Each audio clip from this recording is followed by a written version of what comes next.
Japan ప్రధాని ఎవరు? Shigeru Ishiba. Conference of parties COP 29వ సదస్సు ఎక్కడ జరగనుంది? అజర్బైజాన్ రాజధాని బాకు వేదికగా నవంబర్ 11న ప్రారంభమై 22 వరకు ఈ సదస్సు జరగనుంది.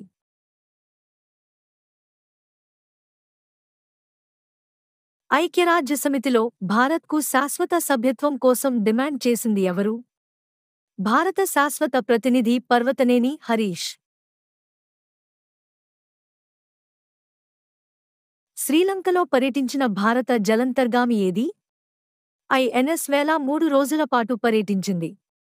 దీనికి కమాండర్ కపిల్ కుమార్ నాయకత్వం వహించారు.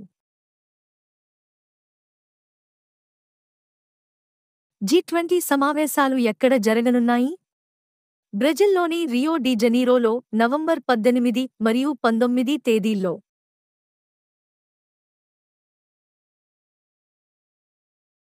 తొలిసారి అంతరిక్ష యుద్ధ విన్యాసాలు అంతరిక్ష అభ్యాస్ పేరిట ఎక్కడ జరిగాయి? ఢిల్లీలో రోదసీలో మన ఉపగ్రహాలకు పొంచి ఉన్న ముప్పును ఎదుర్కోవడానికి ముందు జాగ్రత్తగా ఈ విన్యాసాలను నిర్వహించారు.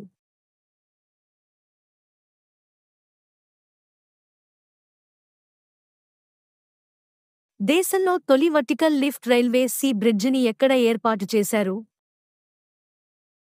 పంబన్లో రామేశ్వరం ప్రాంతాన్ని పంబన్తో కలిపేలా సముద్రంపై ఈ బ్రిడ్జి నిర్మించారు. సీ విజిల్ 24 పేరిట నేవీ విన్యాసం ఎప్పుడు జరుపునుంది? నవంబర్ 20 మరియు 21 తేదీల్లో భారత పశ్చిమ నౌకాదళ కమాండ్ తీర ప్రాంత ఆస్తుల రక్షణ కోసం.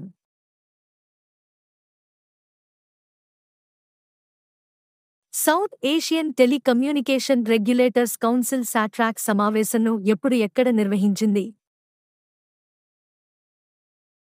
ఈ సమావేశంలో ట్రాయ్ నవంబరు 11 నుంచి 13 వరకు నిర్వహించింది.